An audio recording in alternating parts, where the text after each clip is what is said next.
It's not thinking about things right. Because you get to a point where you start sacrificing the truth for your desires, then you're lost.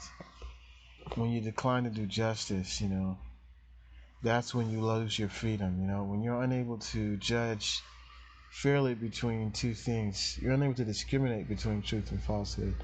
That's when civilization loses the ability to establish the true justice, right? And when it's just the truth based on our own desires or whatever we think, and then I think there's too a lot to be said about African Americans, how we go for representative things instead of the real thing. Like, we go for representative wealth instead of real wealth. So we'll buy a car before we make an investment, and we'll get the transitory things that depreciate in value before we'll get the things that'll last longer. And where you'll see some people driving around uh, in just beat a car until they can get their business going, we won't do that.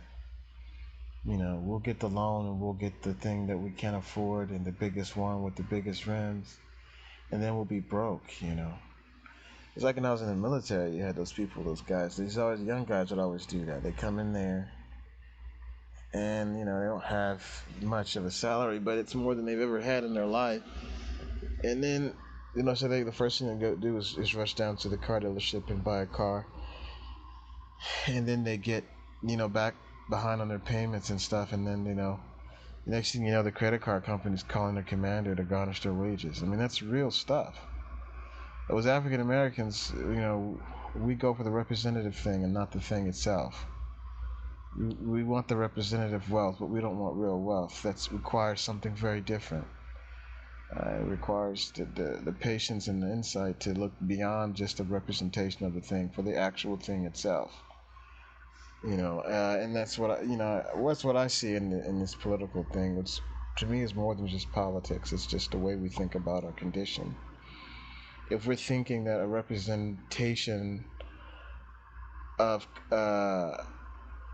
black sovereignty is going to give us black sovereignty, we are dangerously mistaken. And in the times we're living in now, it's very important.